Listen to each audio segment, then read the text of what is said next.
Imagine a person standing in front of their first major financial milestone, $100,000 in savings. To an outside observer, it is just a number, a simple six-digit figure. But in the mind of the saver, it represents a profound shift in how they perceive money, risk, and opportunity. Reaching this threshold is not just about having more money. It triggers subtle psychological changes that influence decision-making, confidence, and the perception of what is possible financially. At lower levels of wealth, each financial decision feels immediate and high stakes. Every purchase, every investment carries weight because scarcity dominates perception.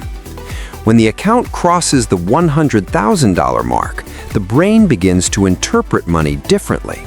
It starts to categorize wealth not as a series of daily trade-offs, but as a foundation for strategic thinking.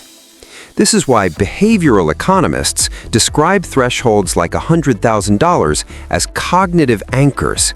They change the way people weigh risk versus reward.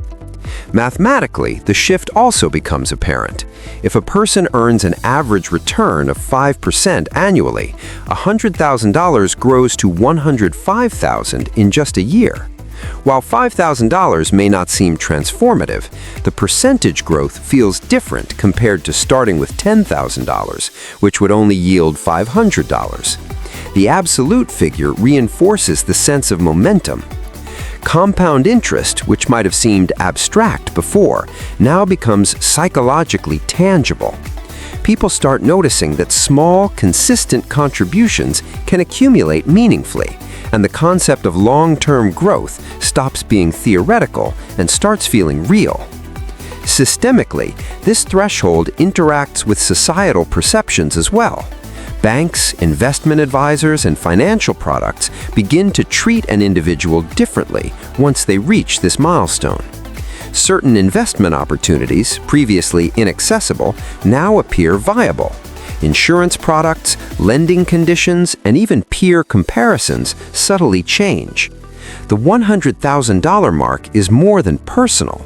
It positions the individual within a broader financial ecosystem. The identity shift is equally important. People often start referring to themselves as investors rather than savers, as planners rather than spenders. This change in self-perception influences behavior, encouraging more strategic choices, greater patience, and increased appetite for structured financial planning. What was once anxiety-inducing becomes manageable because the milestone offers a mental framework for thinking in systems rather than short-term outcomes.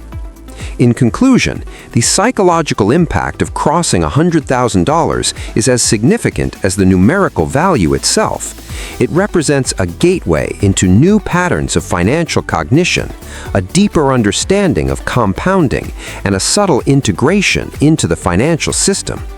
The number itself is arbitrary, but the mindset it fosters can profoundly influence how wealth is perceived, grown, and maintained over a lifetime.